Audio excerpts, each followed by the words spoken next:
며느리년이 아들 돈을 다 빼돌리고 도망갔다.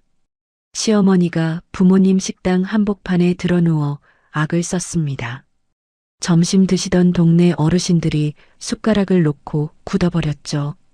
글쎄요, 제 돈으로 산 집에서 제 카드 긁으며 살던 사람들이 도둑은 오히려 저라며 부모님 가게까지 쳐들어온 겁니다.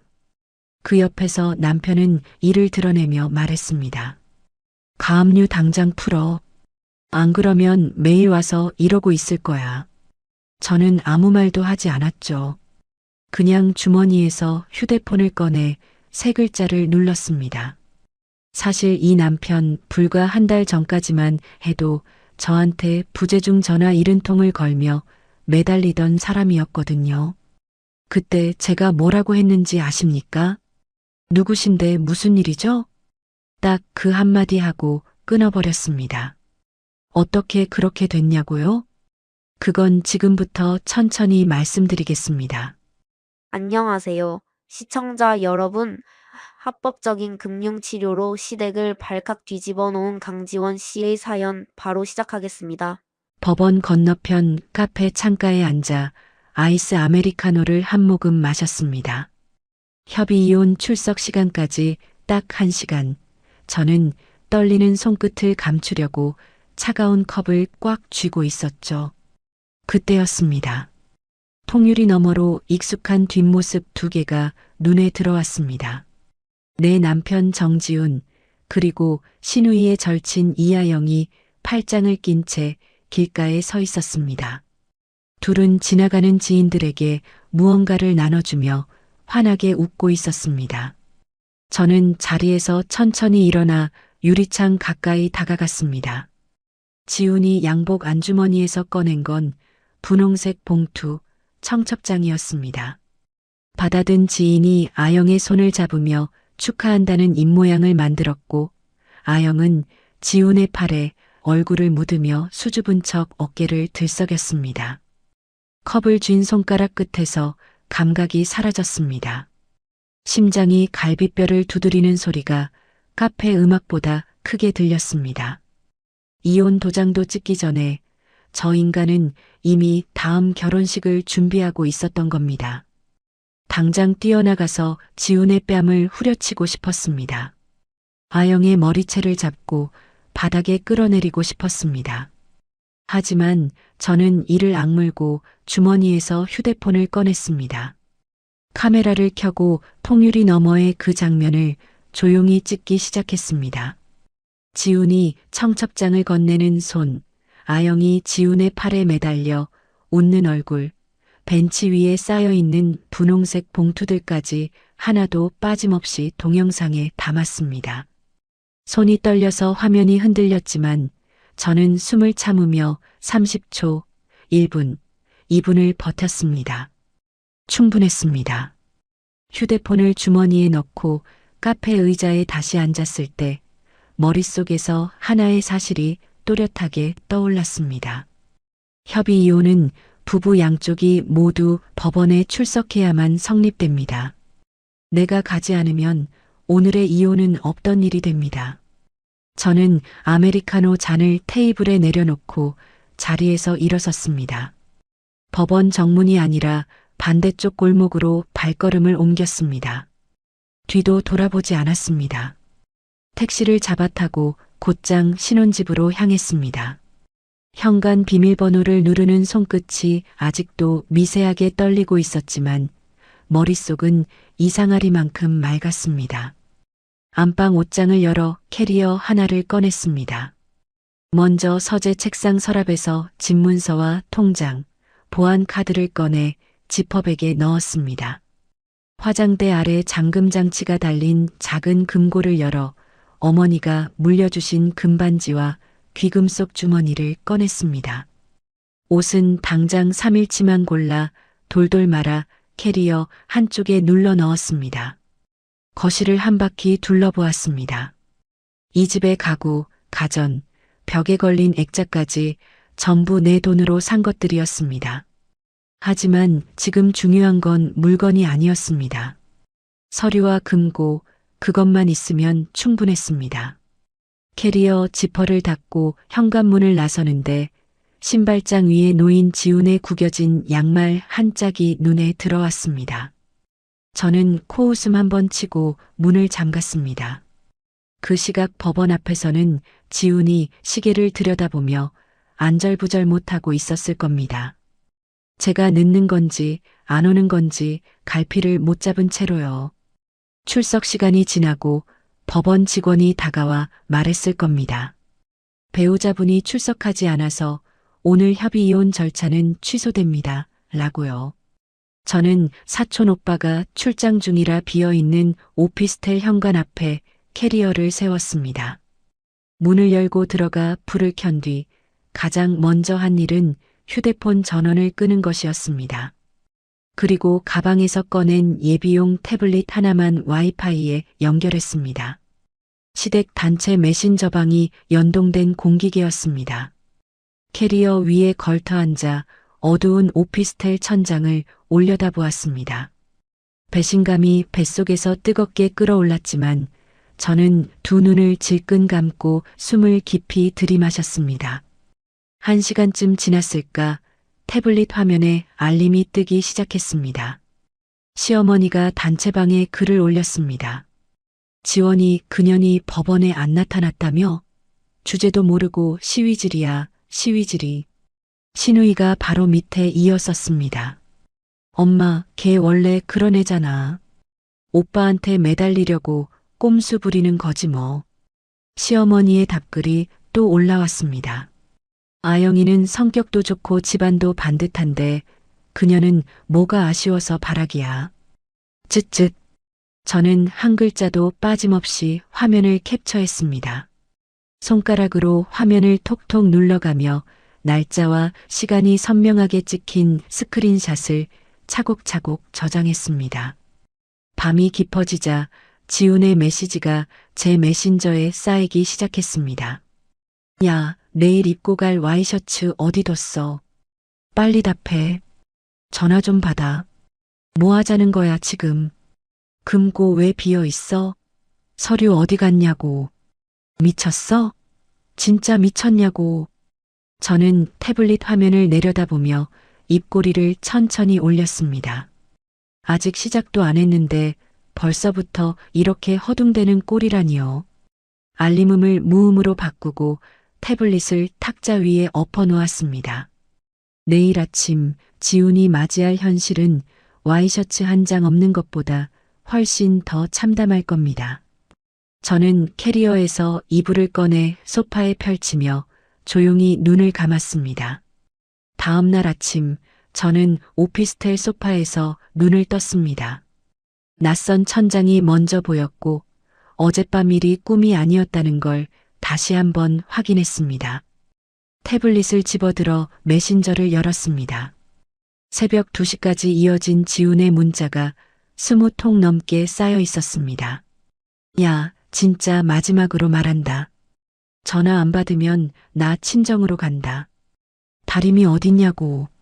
내일 중요한 미팅인데. 하여간 꼴도 보기 싫어. 빨리 이혼이나 해. 저는 문자 하나하나를 스크린샷으로 저장한 뒤 태블릿을 탁자에 내려놓았습니다. 세수를 하고 커피 한 잔을 내리면서 오늘 해야 할 일들을 머릿속에 하나씩 정리했습니다. 지훈은 지금쯤 구겨진 셔츠를 대충 걸치고 현관문을 나서고 있을 겁니다. 결혼 3년 동안 아침밥도 다림질도 출근 준비도 전부 제가 해줬으니까요. 저 없는 아침이 얼마나 엉망인지 아마 지금쯤 짜증이 머리끝까지 차올랐겠죠. 하지만 진짜 문제는 아침밥이 아닙니다. 저는 휴대폰 전원을 잠깐 켜고 카드사 앱에 접속했습니다. 내 명의로 발급한 가족카드, 지훈이 3년 동안 월급인 줄 착각하며 긁어대던 그 카드의 상태를 분실 정지로 바꿨습니다. 손가락 한번 누르는데 3초도 안 걸렸습니다. 지훈의 월급은 매달 통째로 제 통장에 자동이체되고 있었습니다. 결혼 초에 지훈이 먼저 제안한 구조였죠. 너가 돈 관리 잘하니까 월급 다 맡길게. 대신 카드 하나만 넉넉하게 써. 그 말을 곧이곧대로 지킨 건 저였고 덕분에 지훈의 통장 잔고는 늘 0원에 가까웠습니다. 대출이자, 관리비, 보험료, 통신비까지 전부 제 통장에서 나갔고 지훈은 가족 카드 한 장으로 주유하고 점심 먹고 커피를 사 마셨습니다. 지훈 주머니에 현금이라곤 한 푼도 없다는 걸 저는 누구보다 잘 알고 있었습니다. 은행 앱을 열어 지훈 통장으로 들어가던 자동이체를 모두 해제했습니다. 이어서 지훈 명의의 마이너스 통장 대출 연장에 동의했던 배우자 서명을 철회했습니다. 한도가 막히면 지훈은 단돈 10,000원도 꺼내 쓸 수 없게 됩니다. 마지막으로 자동차 보험 앱을 열었습니다. 내 명의로 들어있던 지훈 차량의 보험을 즉각 해지했습니다. 커피를 한 모금 마시며 시계를 봤습니다. 오전 8시 40분 지훈이 출근길에 주유소에 들를 시간이었죠. 그 시각 지훈은 평소처럼 회사 근처 주유소에 차를 세우고 카드를 내밀었을 겁니다. 주유소 직원이 단말기를 찍고 고개를 갸우뚱하며 말했을 겁니다. 손님, 이 카드 분실 정지 상태인데요. 지훈이 카드를 빼뜩 가져가며 소리쳤을 겁니다. 뭔 소리야, 어제까지 잘 됐는데. 다시 한번 찍어봐. 2번 찍었는데 안 됩니다, 손님. 다른 카드 있으세요? 지훈이 지갑을 뒤졌을 겁니다. 신용카드 한 장, 체크카드 한 장, 전부 제 명의였으니까요. 현금은 당연히 없었을 겁니다. 그 시각 아영은 강남 어딘가의 드레스숍에서 웨딩드레스 가봉을 마치고 있었겠죠. 아영이 지훈에게 메시지를 보냈을 겁니다. 오빠, 드레스 최종 결제해야 해. 350만 원이야. 링크 보낼게. 지훈이 급하게 자기 통장 앱을 열어봤을 겁니다. 마이너스 한도 소진, 출금 불가. 이체 내역을 눌러봤을 겁니다. 자동이체 해제, 잔액 0원. 지훈의 얼굴에서 핏기가 빠졌을 겁니다. 차를 몰고 출근이라도 하려 했겠지만 보험해지 알림 문자를 확인한 순간 운전대에서 손을 뗄 수밖에 없었을 겁니다. 무보험 상태에서 사고가 나면 전부 자기 돈이니까요. 지훈은 결국 주유소에 차를 세워두고 택시를 잡아야 했을 겁니다. 택시비조차 동료에게 빌려야 했을지도 모르죠. 저는 오피스텔 소파에 기대 앉아 통신사 앱을 열었습니다. 신혼집 인터넷 해지 신청 완료. 한전 앱에서 전기 일시 정지 완료. 도시가스와 수도도 명의자 직권으로 서비스 정지를 넣었습니다. 전부 제 이름으로 된 것들이었으니까요.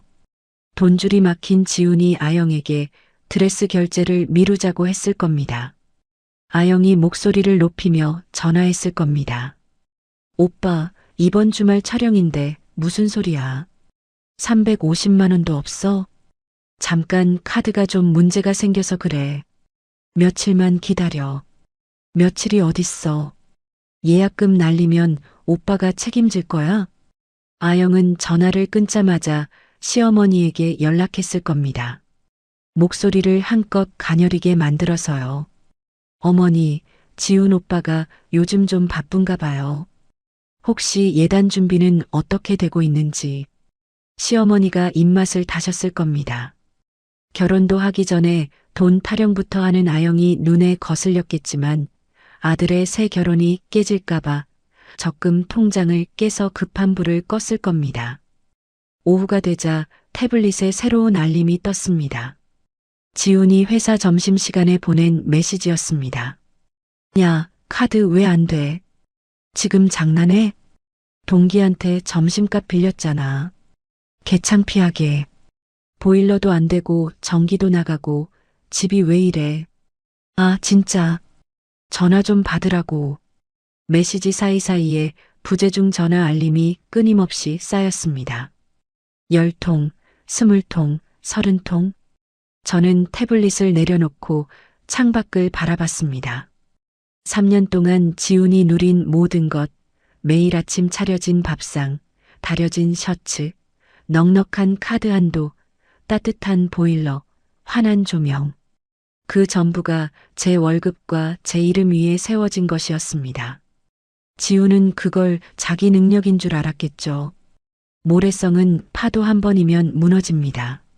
저는 오늘 아침 그 파도에 첫 물결을 보낸 겁니다. 부재중 전화가 40통을 넘어가는 걸 확인하고 저는 태블릿 화면을 꺼버렸습니다. 아직 전화를 받을 때가 아니었습니다. 부재중 전화 70통. 오피스텔 탁자 위에 엎어둔 태블릿 화면이 쉴 새 없이 깜빡였습니다. 저는 일부러 느긋하게 커피를 한 잔 더 내렸습니다. 머그잔을 두 손으로 감싸 쥐고 천천히 한 모금 마신 뒤 태블릿을 들어 알림 목록을 훑었습니다. 지훈의 마지막 메시지는 5분 전이었습니다. 제발 전화 좀 받아. 나 지금 미칠 것 같아. 제발이라는 단어가 눈에 걸렸습니다. 어젯밤까지 욕설을 퍼붓던 사람 입에서 제발이 나오기까지 꼬박 하루가 걸린 셈이죠. 저는 휴대폰 전원을 켰습니다. 부팅 화면이 뜨자마자 지훈의 전화가 또 걸려왔습니다. 3초 정도 화면을 내려다본 뒤 통화 버튼을 눌렀습니다. 지원아. 지훈의 목소리가 수화기 너머로 터져 나왔습니다. 숨을 헐떡이는 소리가 섞여 있었고 그 안에 분노와 초조함이 뒤엉켜 있었습니다. 야, 너 지금 어디야? 카드는 왜 막아놓고 집은 왜 이 모양이야? 전기도 안 들어오고 물도 안 나와. 저는 머그잔을 탁자에 내려놓으며 입을 열었습니다. 아주 천천히 사무적인 목소리로요. 누구신데 무슨 일이죠? 수화기 너머가 2초쯤 조용해졌습니다. 지훈이 숨을 삼키는 소리가 들렸습니다. 뭐? 야, 지금 나한테. 저는 지훈이 말을 끝내기 전에 통화 종료 버튼을 눌렀습니다. 그리고 휴대폰 전원을 다시 껐습니다. 손가락 끝이 차가웠지만 입꼬리는 저도 모르게 올라갔습니다. 커피 한 모금을 더 마시고 자리에서 일어났습니다. 오늘은 갈 곳이 있었습니다. 오피스텔에서 버스를 2번 갈아타고 도착한 곳은 시내 중심가의 낡은 빌딩 4층 차민수 변호사의 법률 사무소였습니다. 대학교 선배이기도 한 차 변호사는 이혼 소송 쪽에서 일 처리가 깔끔하기로 소문난 사람이었습니다. 사무실 문을 열자 차 변호사가 책상 앞에서 서류를 넘기다 고개를 들었습니다. 지원 씨. 연락받고 기다리고 있었어요. 앉아요. 저는 의자에 앉으며 가방에서 서류 봉투를 꺼냈습니다. 변호사님, 이거 먼저 보세요. 차 변호사가 봉투를 열어 내용물을 하나씩 꺼냈습니다. 카페 통유리 너머로 찍은 동영상을 캡처한 사진들, 지훈과 아영이 청첩장을 돌리는 장면이 선명하게 찍혀 있었습니다.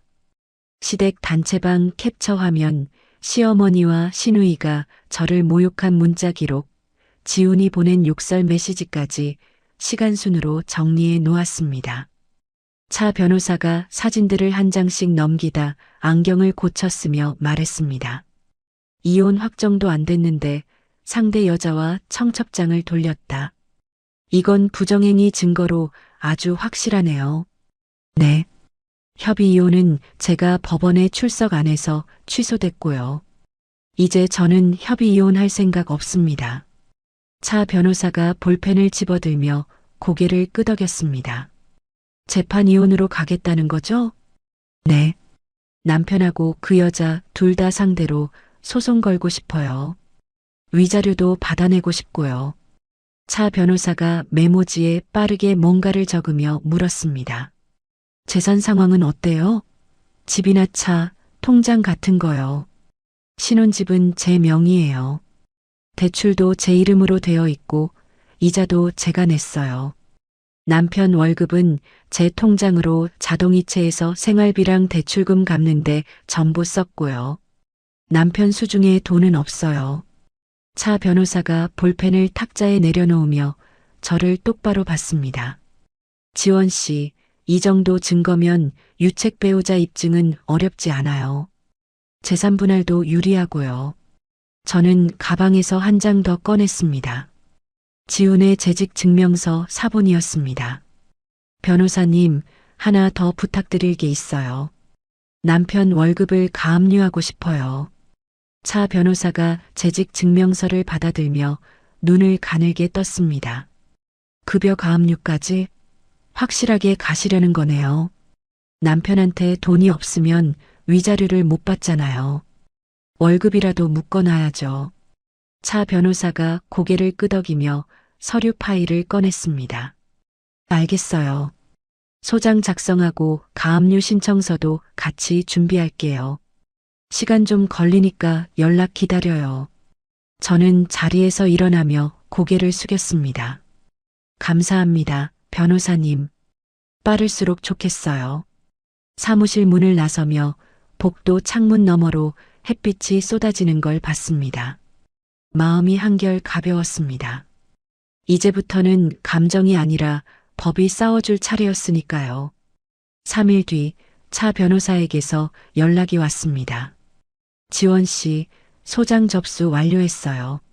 지훈 씨와 이하영 씨를 공동 상대로 재판 이혼 청구, 위자료 청구 다 들어갔고요. 급여 가압류 신청도 같이 넣었어요. 판사 결정만 기다리면 돼요. 감사합니다, 변호사님. 전화를 끊고 저는 오피스텔 창문을 열어 바깥 공기를 들이마셨습니다. 그날 저녁 태블릿으로 확인한 지훈의 메시지는 어제와 사뭇 달라져 있었습니다. 지원아, 우리 한번 만나서 얘기하자. 내가 좀 성급했어. 성급했다는 말이 웃겼습니다. 이혼 도장 찍기 1시간 전에 다른 여자와 청첩장을 돌린 걸 성급했다고 표현하는 사람은 처음 봤으니까요. 저는 그 메시지도 캡처해서 저장한 뒤 태블릿을 엎어놓았습니다. 그 시각 지훈은 전기도 가스도 들어오지 않는 어두운 신혼집에서 버티다 못해 짐을 싸서 나왔을 겁니다. 검색창에 싼 모텔을 치며 거리를 헤맸겠죠. 지훈이 모텔을 전전하는 동안 법원에서 보낸 소송 안내 등기 우편은 신혼집 문 앞에서 주인을 기다리고 있었습니다. 아무도 문을 열어주지 않은 그 우편물은 결국 사람 없음이라는 사유로 되돌아갔습니다. 1번, 2번, 3번. 차 변호사가 전화로 담담하게 말했습니다. 등기가 3번 반송됐으니까 이제 직장으로 보낼 수 있어요. 직장 특별 송달 신청할게요. 네, 부탁드려요. 저는 전화를 끊고 달력을 봤습니다. 지훈의 월급날이 2주 앞으로 다가와 있었습니다. 소장을 접수한 지 3주가 지났습니다. 저는 오피스텔에서 출근하고 퇴근하는 평범한 일상을 보내고 있었지만 머릿속에서는 달력의 숫자를 하루하루 세고 있었죠. 지훈의 월급날이 사흘 앞으로 다가온 어느 아침, 차 변호사에게서 전화가 왔습니다. 지원 씨, 급여 가압류 결정문이랑 소장이 오늘 지훈 씨 회사로 출발했어요. 오늘이요? 네. 가압류 결정문은 재무팀이랑 인사팀으로, 소장은 지훈 씨 본인 앞으로 직접 배달돼요. 전화를 끊고 저는 창밖을 한참 바라봤습니다. 지훈이 3년 동안 자랑스럽게 다니던 그 대기업 본사 책상 위로 법원 서류가 배달되는 장면이 머릿속에 그려졌습니다. 그날 오전 지훈의 회사 본사 재무팀 책상 위로 법원 직인이 찍힌 서류 봉투가 도착했을 겁니다. 재무팀 직원이 봉투를 뜯고 안에 든 서류를 펼쳤겠죠. 급여 채권 가압류 결정문이라는 제목 아래 배우자의 부정행위로 인한 위자료 청구라는 사유가 적혀 있었을 겁니다.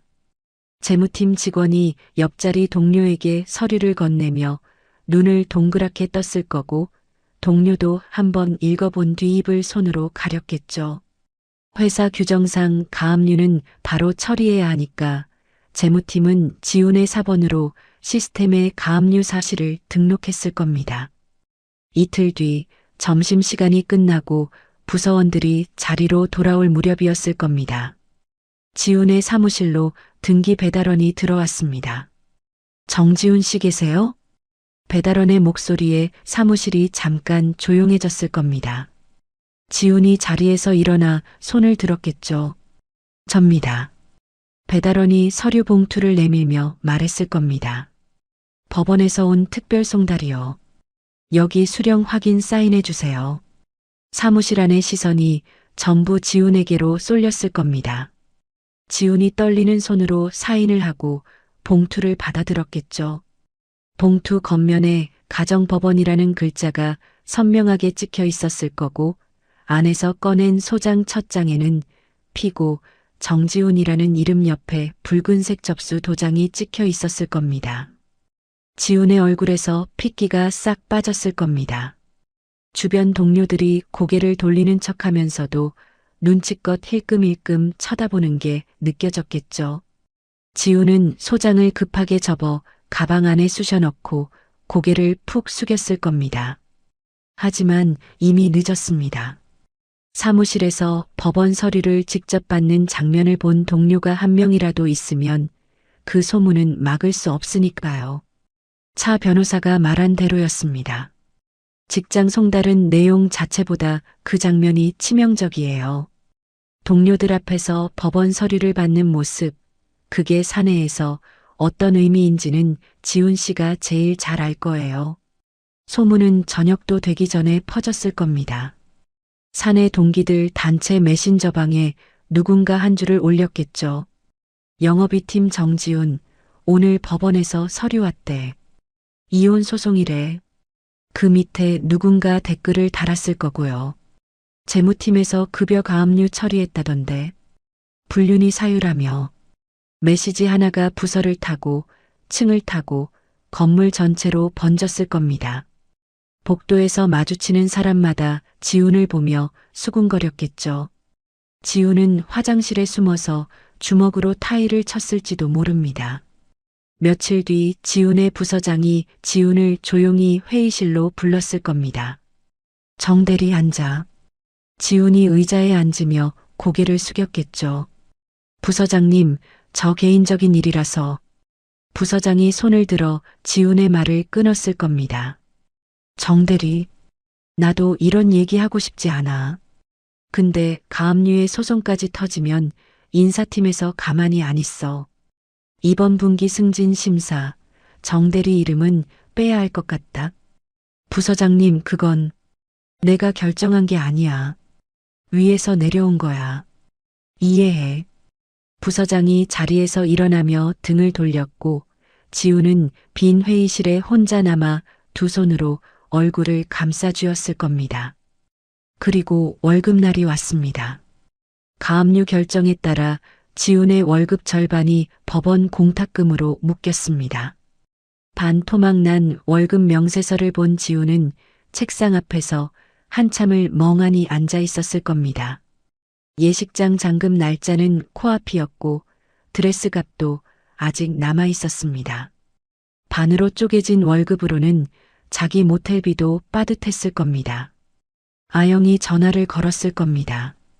오빠 예식장에서 잔금 내라고 연락 왔어. 이번 주까지래. 지훈이 이 말을 짚으며 대답했겠죠. 아영아, 나 지금 상황이 좀 안 좋아. 조금만 더 기다려줘. 기다려? 지난번에도 기다려 달랬잖아. 도대체 언제까지야? 진짜 곧 해결할게. 며칠만. 며칠이면 예식장 위약금 나와. 오빠가 낼 거야? 아영의 목소리가 날카롭게 올라갔을 겁니다. 지훈이 아무 말도 못하고 입술만 깨물었겠죠. 그날 밤 모텔 침대에 누운 지훈과 자기 원룸에 있는 아영은 전화기를 사이에 두고 서로 소리를 질렀을 겁니다. 나한테 왜 화를 내? 돈 없는 건 오빠 사정이잖아. 내가 돈이 없고 싶어서 없냐? 지원이 그년이 다 막아놨다고. 그걸 왜 나한테 풀어? 오빠가 해결 못하면 나도 생각이 있어. 서로를 향해 언성을 높이다 아영이 먼저 전화를 끊었을 겁니다. 다음 날도 그 다음 날도 둘 사이에 같은 싸움이 반복됐겠죠. 그리고 어느 날 아침 아영이 마지막 결정을 내렸습니다.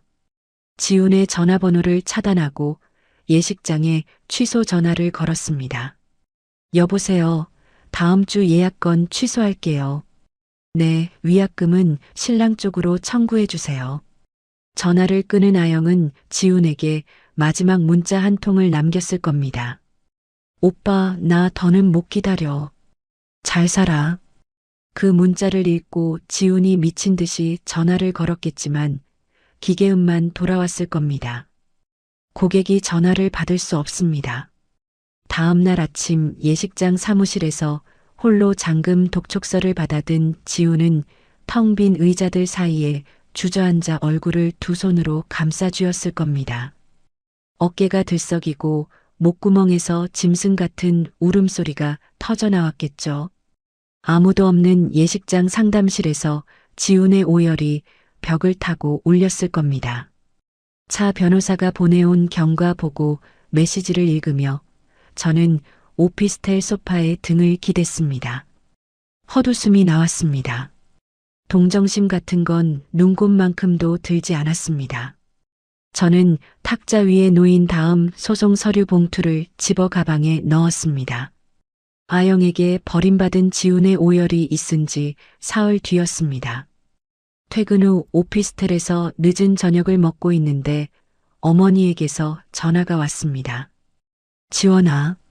어머니의 목소리가 떨리고 있었습니다. 엄마, 왜 그래요? 무슨 일이에요? 지금 식당에 내 시어머니하고 지훈이가 와서 난리를 치고 있어. 숟가락을 내려놓았습니다. 손바닥에 땀이 차올랐지만 저는 숨을 한번 깊이 들이쉬고 물었습니다. 엄마, 지금 손님 많아요? 점심때부터 온 어르신들이 아직 계시는데 이 사람들이 홀 한가운데서 고함을 지르고 있어. 아버지가 말리고 계신데 안 들어. 엄마, 절대 같이 싸우지 마세요. 저 지금 바로 갈게요. 전화를 끊고 택시를 잡았습니다. 차 안에서 차 변호사에게 문자를 보냈습니다. 변호사님, 시어머니와 남편이 친정식당에 찾아와서 난동을 부리고 있어요. 지금 가는 중입니다. 차 변호사의 답장이 30초 만에 왔습니다.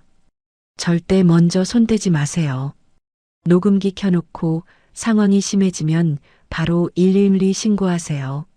식당 안에 CCTV 있죠? 네, 있어요. 그 영상 보존해 두세요. 나머지는 제가 정리할게요.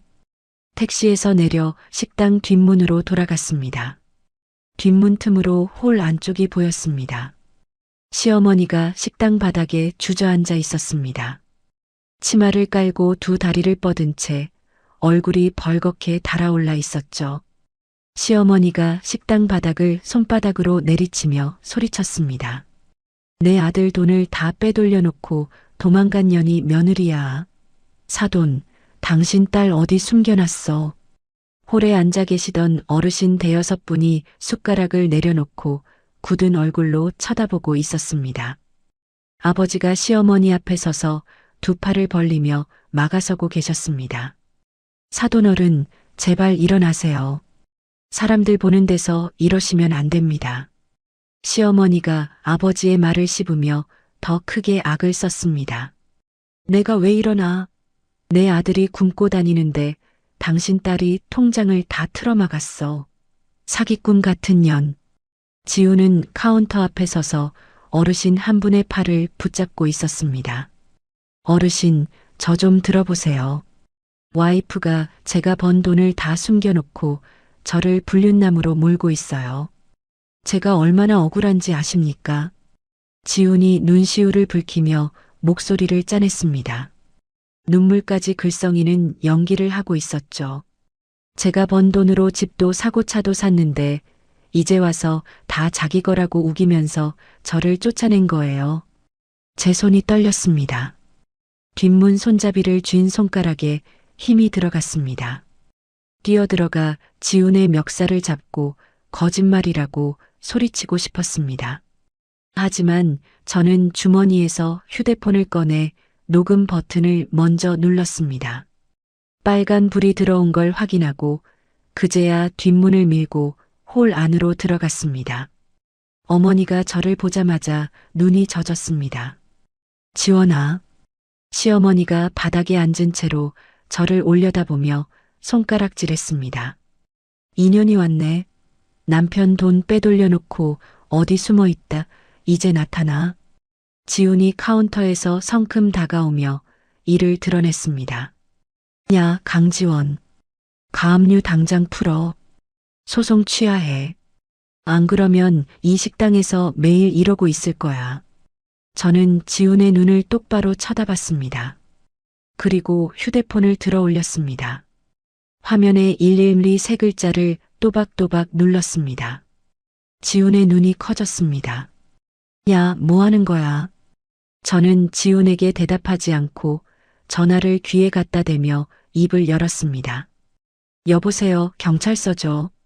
지금 식당에서 난동을 피우는 사람들이 있어요. 영업 방해를 당하고 있고 협박도 받고 있습니다. 주소를 또렷하게 말했습니다. 수학이 넘어 상담원이 출동 접수하겠다고 답했습니다. 시어머니가 바닥에서 벌떡 일어나며 눈을 부라렸습니다. 뭐? 경찰을 불러.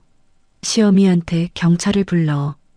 지훈이 제 팔을 잡으려 했지만 저는 한 발 물러서며 냉정하게 말했습니다. 손대지 마세요.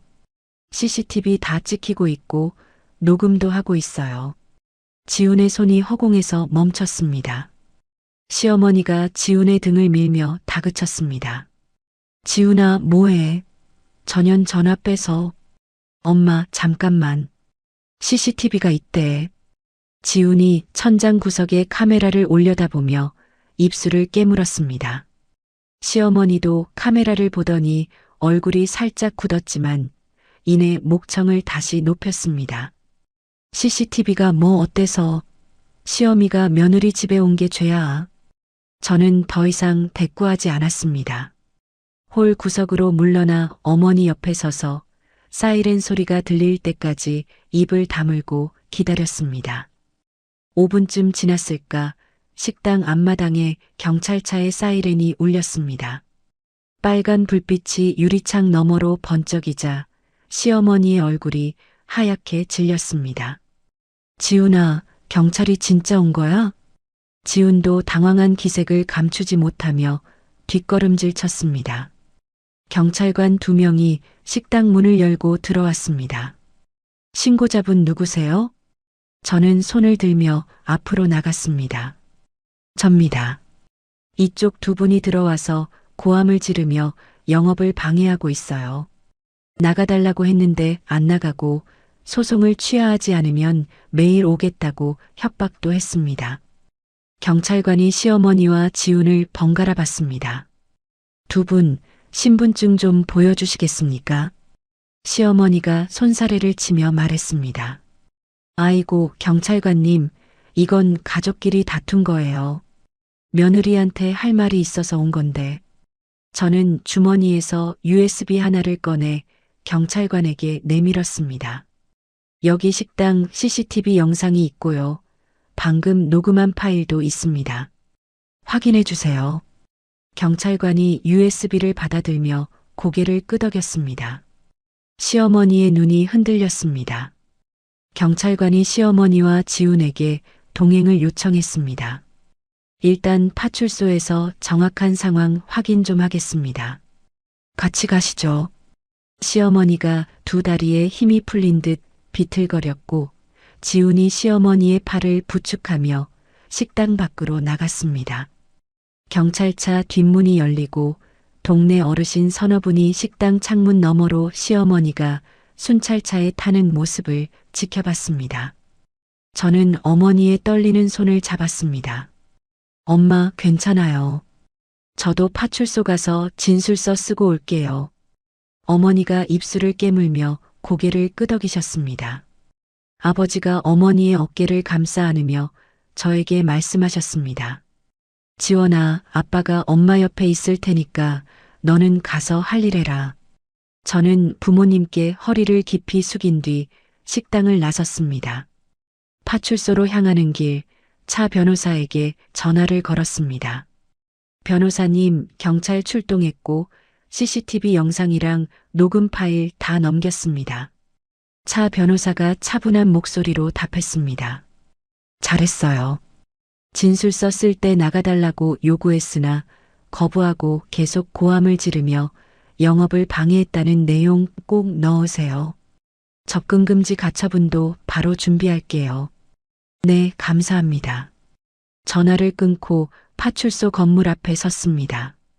유리문 너머로 시어머니가 의자에 앉아 고개를 푹 숙이고 있는 게 보였습니다. 지우는 옆에 서서 두 손을 주머니에 찔러 넣은 채 발끝만 내려다보고 있었죠. 저는 문을 밀고 안으로 들어가 접수대 앞에 앉았습니다. 경찰관이 내민 진술서 양식에 볼펜을 집어들고 오늘 있었던 일을 한 글자씩 또박또박 적어 내려갔습니다. 파출소에서 진술서를 쓰고 나온 다음 날부터 일은 생각보다 빠르게 돌아갔습니다. 식당에서 시어머니가 경찰차에 실려가는 장면을 목격한 동네 어르신들이 입을 열기 시작한 겁니다. 시골 동네라는 게 그렇습니다. 아침에 정미소 앞에서 한마디 나온 이야기가 점심때 면사무소를 거쳐 저녁이면 마을 끝집까지 도달하죠. 강 사장네 식당에 사돈이 찾아와서 바닥에 드러누워 행패 부리다가 순찰차에 탔대. 며느리 돈을 뜯어내려고 식당까지 쳐들어왔다며. 세상에 저러고도 시험이라고. 어머니가 전화로 전해주신 말이었습니다. 지원아, 어제 있던 어르신들이 오늘 점심에 또 오셔서 아버지한테 그러시더라. 네가 고생 많았다고 힘내라고. 엄마, 혹시 장사에 영향 있어요? 영향이 있긴 한데 오히려 손님이 더 늘었어. 평소에 안 오시던 분들도 일부러 밥 먹으러 오셔서 힘내라고 한마디씩 해주시더라. 저는 전화를 잡은 채 눈시울이 뜨거워졌지만 코를 한번 훌쩍이고 목소리를 가다듬었습니다. 엄마 고마워요. 앞으로는 식당에 아무도 못 와요. 접근금지 신청했으니까.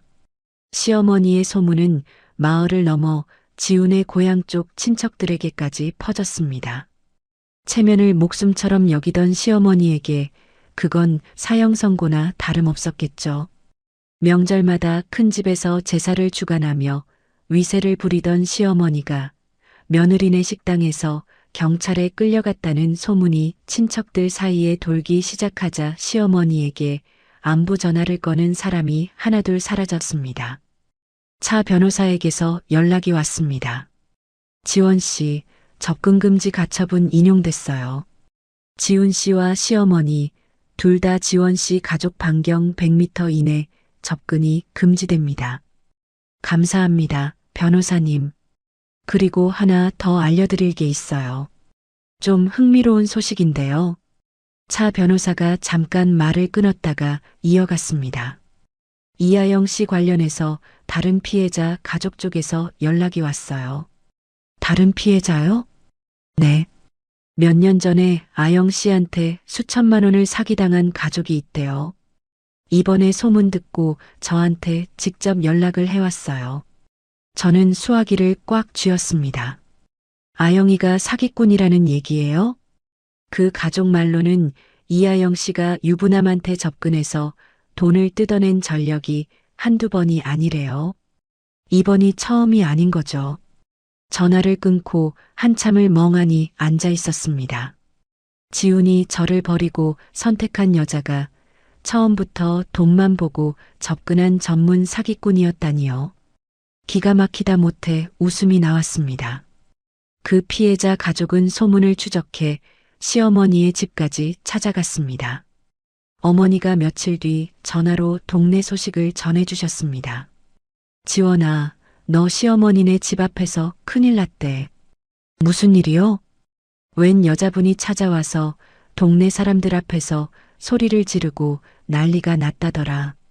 아영이라는 애가 자기 남편한테도 똑같이 접근해서 돈을 빼돌렸다고. 시어머니는요? 그 자리에서 쓰러졌대. 119 불러서 실려갔다고 하더라. 수화기 너머로 어머니의 한숨이 들렸습니다. 엄마, 괜히 걱정하지 마세요. 다 저 사람들이 자초한 일이에요. 알아. 엄마는 내 걱정이지. 이럴 거예요. More than I can say. But maybe love isn't holding on. Maybe it's knowing when to walk away.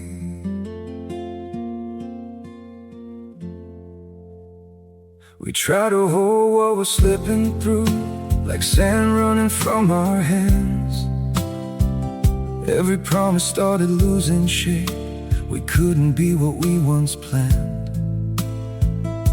Your eyes would look right through mine, like you were already gone. We stayed too long in a fading light, trying to prove we still. It hurt 거예요. More than I can say.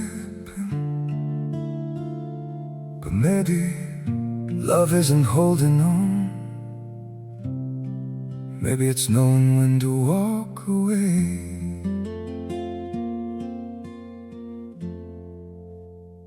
We try to hold what we're slipping through, like sand running from our hands. Every promise started losing shape. We couldn't be what we once planned. Your eyes would look right through mine, like you were already gone. We stayed too long in a fading light, trying to prove we still.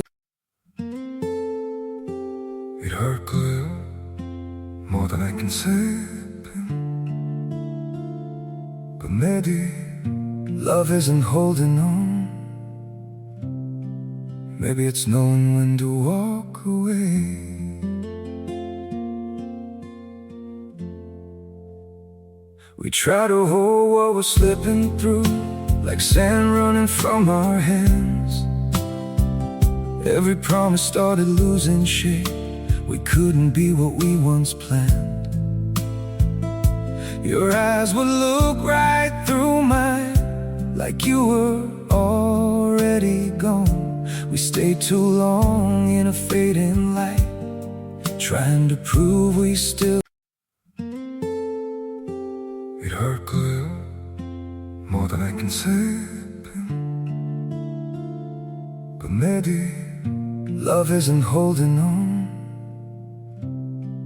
Maybe it's knowing when to walk away. 전화를 끊고 태블릿을 열었습니다. 시댁 단체 메신저방에 신우이가 올린 글이 보였습니다.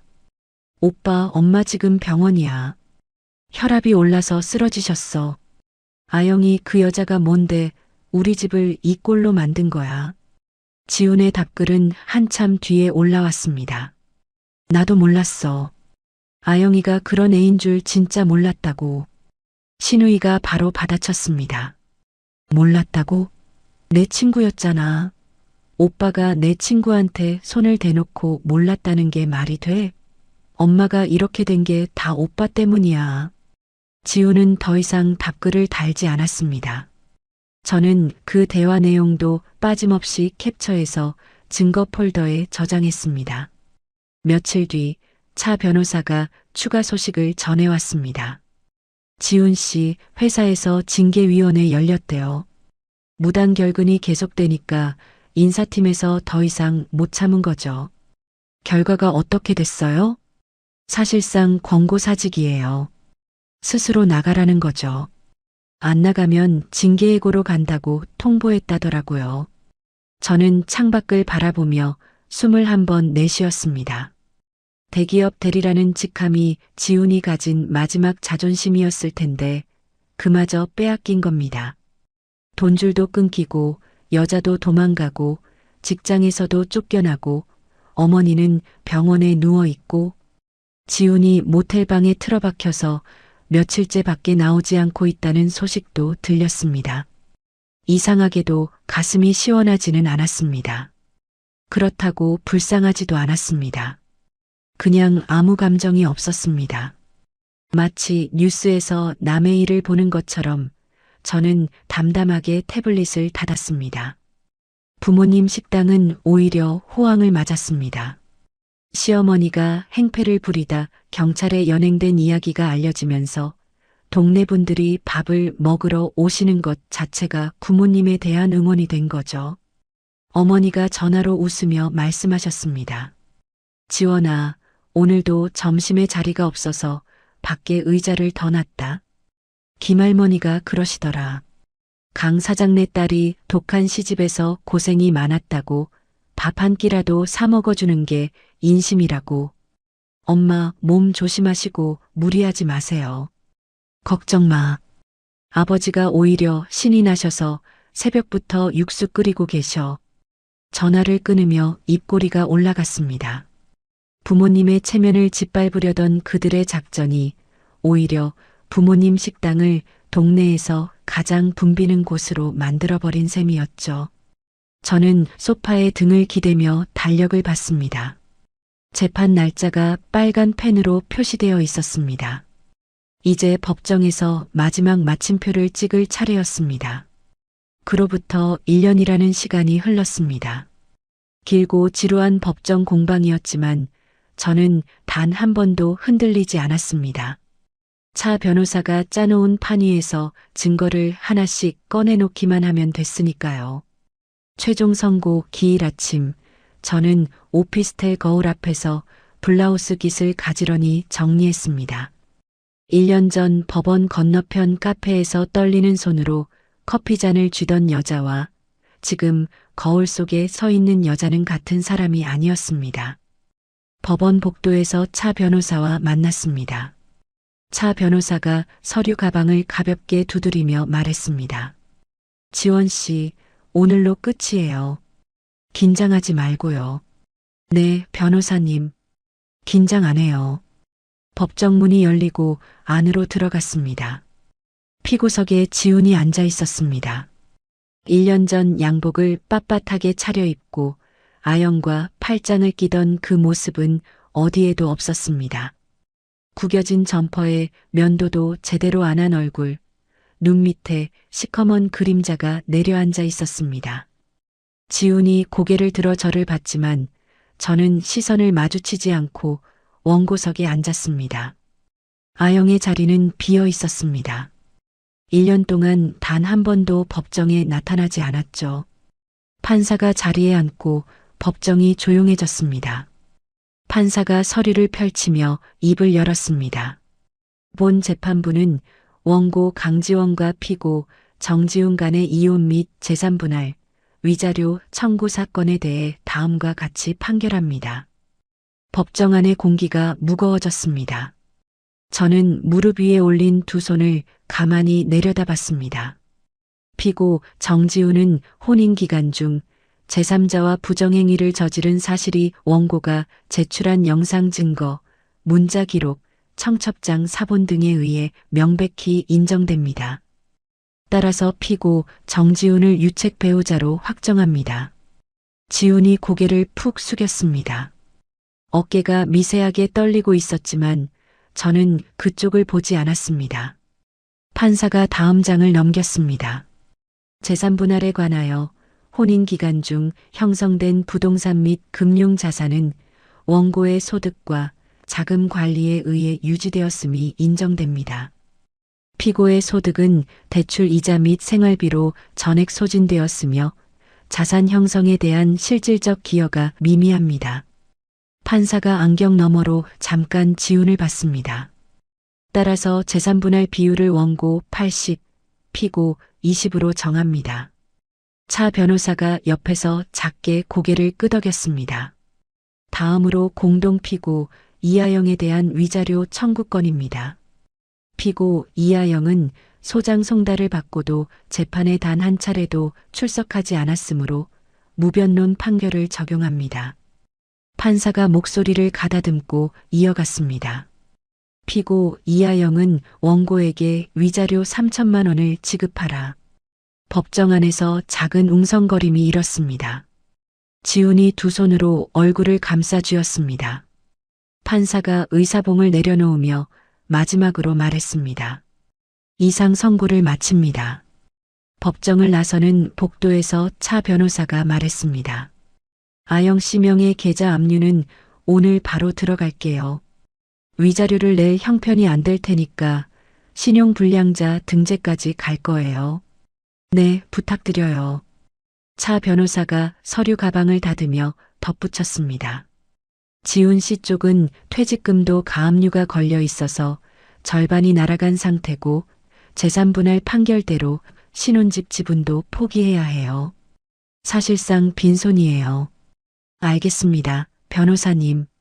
저는 법원 현관을 나서며 하늘을 올려다봤습니다. 구름 한 점 없는 맑은 하늘이었습니다. 그 뒤로 일주일 동안 저는 은행과 등기소를 오가며 마지막 정리를 했습니다. 신혼집에 남아있던 지훈의 알량한 공동명의 지분을 판결문에 따라 완전히 지워버렸습니다. 통장도 보험도 집문서도 전부 오롯이 제 이름 하나로 깨끗하게 정리했습니다. 권고사직을 당하고 퇴직금마저 반토막난 지훈은 신혼집에 대한 지분조차 포기한 채 짐을 쌌습니다. 풍문으로 들은 바에 의하면 지훈은 보증금 500만 원짜리 반지하 원룸으로 들어갔다고 합니다. 한때 대기업 대리 명함을 내밀며 거들먹거리던 사람이 편의점 도시락으로 끼니를 때우는 일용직 신세가 된 거죠. 아영은 위자료 3천만 원을 낼 돈이 없었습니다. 차 변호사가 아영 명의의 모든 계좌를 압류했고 결국 아영은 신용불량자 명부에 이름이 올라갔습니다. 카드도 못 만들고 대출도 못 받는 사람이 된 겁니다. 시어머니는 더 비참했습니다. 경찰 연행에 벌금까지 선고받은 데다 친척들이 등을 돌리면서 명절에 전화 한 통 오지 않는 사람이 됐습니다. 벌금을 갚을 돈이 없어 동네 식당 주방에서 설거지와 재료 손질을 하며 하루하루를 버티고 있다는 소식이 들렸습니다. 모든 서류 정리를 마치고 등기소를 나서던 날 차 변호사에게 전화를 걸었습니다. 변호사님, 전부 끝났어요. 정말 감사했습니다. 고생했어요, 지원 씨. 성공 보수는 이번 주 안에 정리하면 되고요. 네. 식사 한번 대접하고 싶은데 시간 괜찮으세요? 좋죠. 맛있는 대로 예약해 놓으세요. 전화를 끊고 법원 건물을 뒤로 했습니다. 1년 전 이 건물 건너편 카페에서 지훈과 아영의 청첩장을 목격했던 그날이 떠올랐습니다. 그때 저는 떨리는 손으로 휴대폰 카메라를 켜고 있었죠. 지금 제 손은 떨리지 않았습니다. 법원 정문을 나서며 깊이 들이마신 바람이 시원했습니다. 모든 소송이 끝나고 몇 주가 지났습니다.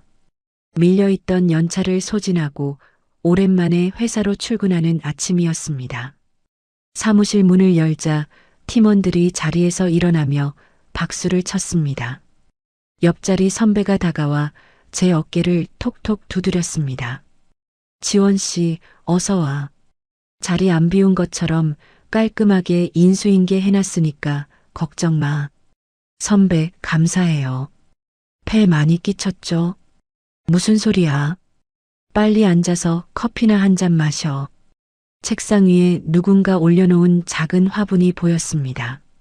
포스트잇에 지원 씨 자리 지킴이, 물 잘 줬으니 걱정 마세요라고 적혀 있었죠. 코끝이 찡했지만 저는 입꼬리를 올리며 의자에 앉았습니다. 퇴근 후에는 곧장 신혼집으로 향했습니다. 현관문을 열고 들어서자 텅 빈 거실이 저를 맞았습니다. 지훈의 흔적이 남은 이 공간을 더 이상 끌어안고 갈 생각은 없었습니다. 다음 날부터 정리를 시작했습니다. 지훈이 쓰던 책상을 해체해서 폐기물 스티커를 붙여 내놓았습니다. 거실 소파도 바꿨습니다. 안방 벽지를 뜯어내고 밝은 색으로 새로 도배했습니다. 주방 식기도 전부 새 것으로 채웠습니다. 2주가 지나자 집 안 어디에도 지훈의 흔적은 남아있지 않았습니다. 대신 제가 좋아하는 연한 민트색 커튼이 걸렸고 거실 한쪽에는 작은 책장을 두고 밀려있던 책들을 꽂았습니다. 침대 옆 탁자에는 어머니가 보내주신 말린 꽃 한 다발을 놓았습니다. 온전히 제 취향으로만 채워진 이 공간이 처음으로 진짜 제 집처럼 느껴졌습니다.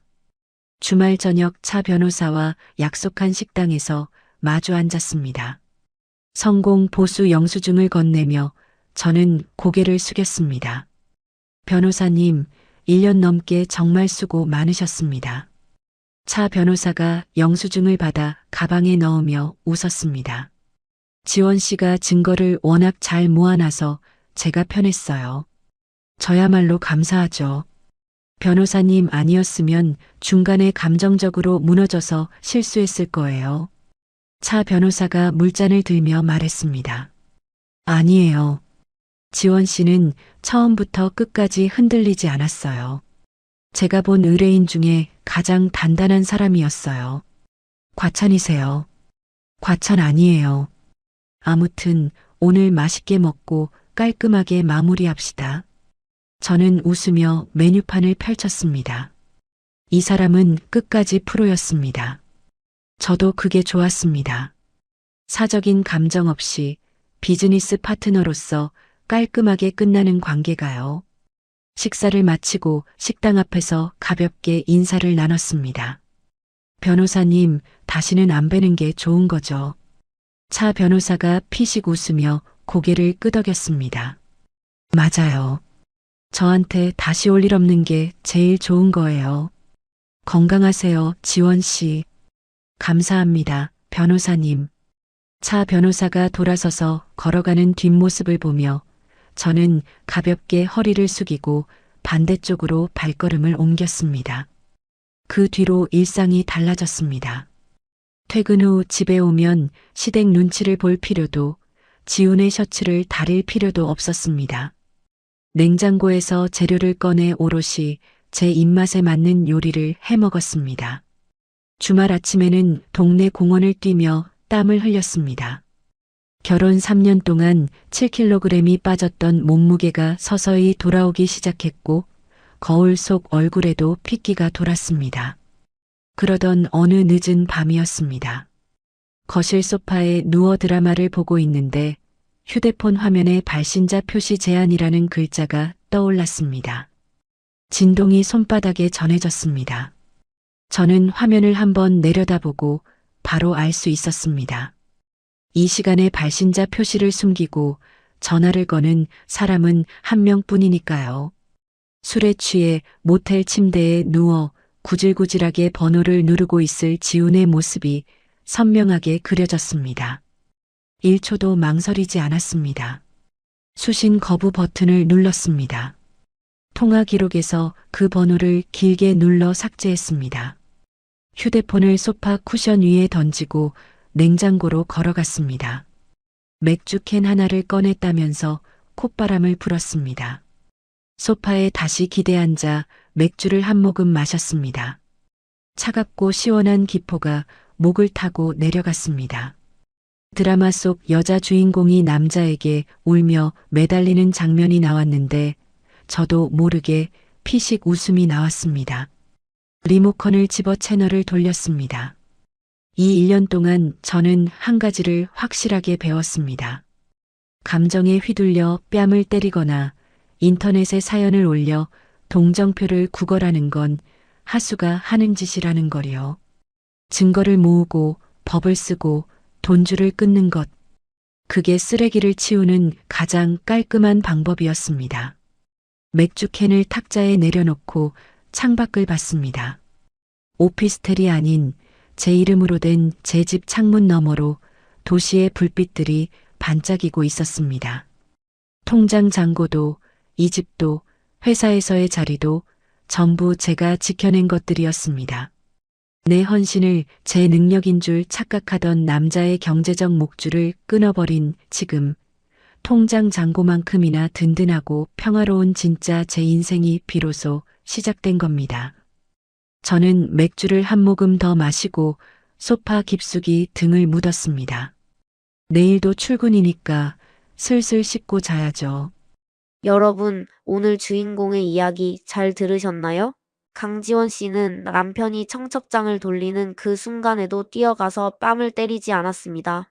시어머니가 식당 바닥에 드러누워 악을 써도 같이 소리 지르지 않았죠. 대신 112를 찍었습니다. 감정을 참은 만큼 증거가 쌓였고 증거가 쌓인 만큼 법이 대신 싸워줬습니다. 내 돈으로 산 집에서 내 카드 긁으며 살던 남편이 그걸 자기 능력인 줄 착각한 채 다른 여자한테 청첩장을 돌렸습니다. 그 결과가 어땠습니까? 월급은 반 토막 나고 직장에서 쫓겨나고 반지하 원룸에서 편의점 도시락으로 끼니를 때우는 신세가 됐죠. 뺨 한 대 때리면 시원한 건 3초입니다. 하지만 통장을 지키고 법을 쓰면 그 사람의 남은 인생 전부가 대가를 치르게 되더라고요. 혹시 지금 이 사연을 들으시면서 내 이야기 같다고 느끼신 분이 계실지도 모르겠습니다. 억울하고 분하더라도 제발 감정부터 앞세우지 마세요. 증거를 모으세요. 내 이름으로 된 것들을 먼저 챙기세요. 법은 준비된 사람의 편이었습니다. 강지원 씨처럼요. 이야기를 끝까지 들어주신 분이 계시다면 잘 들었다고 댓글 하나만 남겨주세요.